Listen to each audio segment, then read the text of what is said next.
America और Iran के बीच तनाव अब दिल्ली में एक बेहद कूटनीतिक मुलाकात होने जा रही है। ईरान के राष्ट्रपति मसूद पेजेश्कियान अगले महीने भारत आ रहे हैं और वो 12 और 13 सितंबर को नई दिल्ली में होने वाले 18वें ब्रिक्स समिट में हिस्सा लेंगे। ईरानी सूत्रों के हवाले से भी उनके इस दौरे की पुष्टि की गई है। ये दौरा ऐसे समय में हो रहा है जब वेस्ट एशिया में तनाव बेहद गंभीर है और ऐसे में पेजेश्कियान का दिल्ली आना सिर्फ ब्रिक्स की बैठक तक सीमित नहीं माना जा रहा।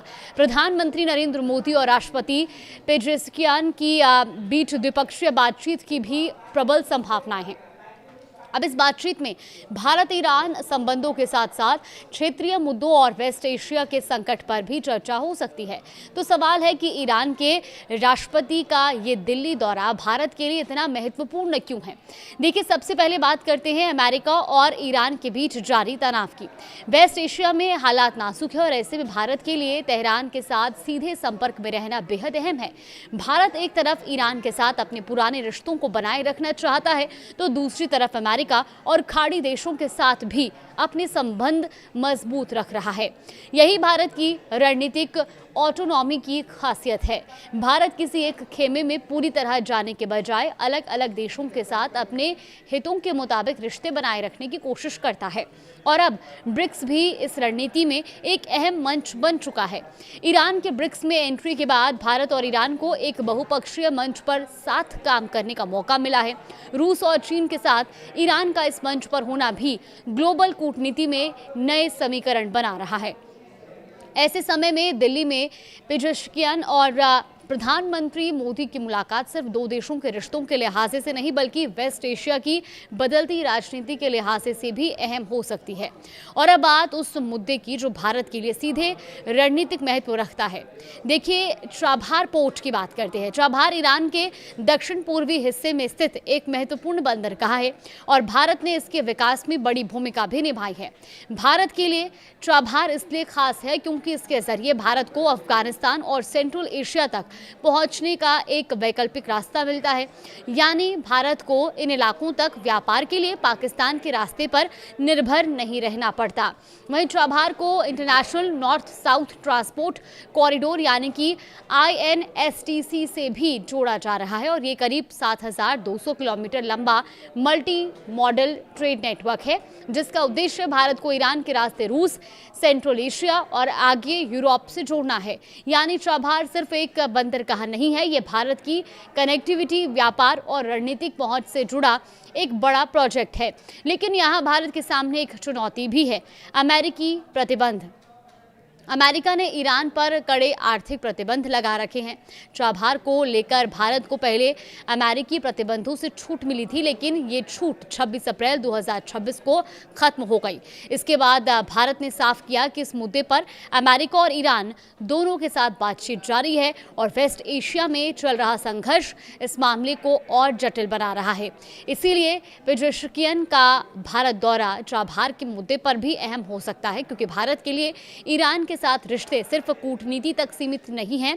इनमें कनेक्टिविटी, व्यापार, ऊर्जा और क्षेत्रीय सुरक्षा जैसे कई बड़े हित जुड़े हुए हैं। अब बात करते हैं एनर्जी सिक्योरिटी की। भारत के लिए खाड़ी क्षेत्र और होर्मुज स्ट्रेट बेहद महत्वपूर्ण है। ये दुनिया के सबसे महत्वपूर्ण ऊर्जा और शिपिंग रूट्स में से एक है। वेस्ट एशिया में तनाव बढ़ने पर इसका असर तेल, गैस और शिपिंग पर पड़ सकता है। ऐसे में ईरान के साथ संवाद भारत के लिए सिर्फ राजनीतिक संपर्क नहीं बल्कि अपनी ऊर्जा और समुद्री सुरक्षा से जुड़े हितों को समझने का भी जरिया है। भारत और ईरान के बीच लंबे समय से आर्थिक संबंध भी रहे हैं। ऐसे में भारत ईरान को मुख्य रूप से चावल और चाय का निर्यात करता है जबकि ईरान से भारत को ताजे और सूखे फलों समेत कई उत्पाद मिलते हैं। ब्रिक्स का बढ़ता दायरा भी दोनों देशों के लिए एक नया अवसर है। ईरान ब्रिक्स के आर्थिक और वित्तीय ढांचे से जुड़ने की कोशिश कर रहा है और अगर ब्रिक्स देशों के बीच व्यापार, भुगतान और निवेश के नए रिश्ते मजबूत होते हैं तो भारत और ईरान के बीच आर्थिक सहयोग के लिए भी नए अवसर बन सकते हैं। और यही वजह है कि दिल्ली में होने वाली ये मुलाकात कई स्तरों पर महत्वपूर्ण है।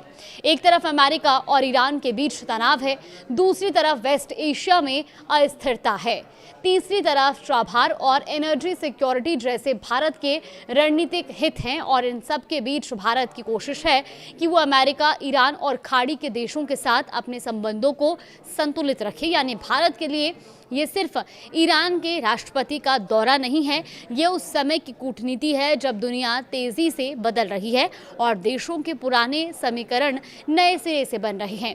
दिल्ली में प्रधानमंत्री नरेंद्र मोदी और मसूद पेजेश्कियान की संभावित मुलाकात इसलिए भी अहम होगी क्योंकि दोनों नेता पहले भी ब्रिक्स के मंच पर मिल चुके हैं।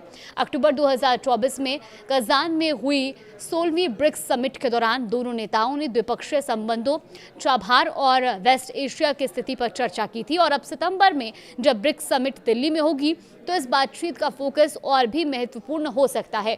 तो कुल मिलाकर पेजेश्कियान का भारत दौरा 3 बड़े संदेश देता है।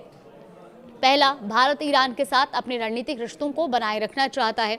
दूसरा, चाबहार और कनेक्टिविटी जैसे प्रोजेक्ट भारत के लिए अभी भी बेहद महत्वपूर्ण है।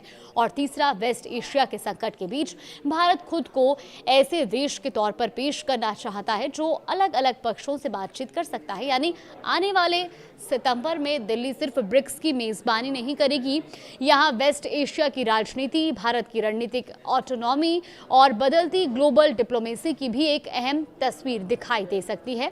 अब नजर होगी 12 और 13 सितंबर पर जब दुनिया के कई बड़े नेता दिल्ली में जुटेंगे और भारत के मंच पर ईरान के राष्ट्रपति मसूद पेजेश्कियान की मौजूदगी वैश्विक कूटनीति के लिए एक अहम संकेत देगी।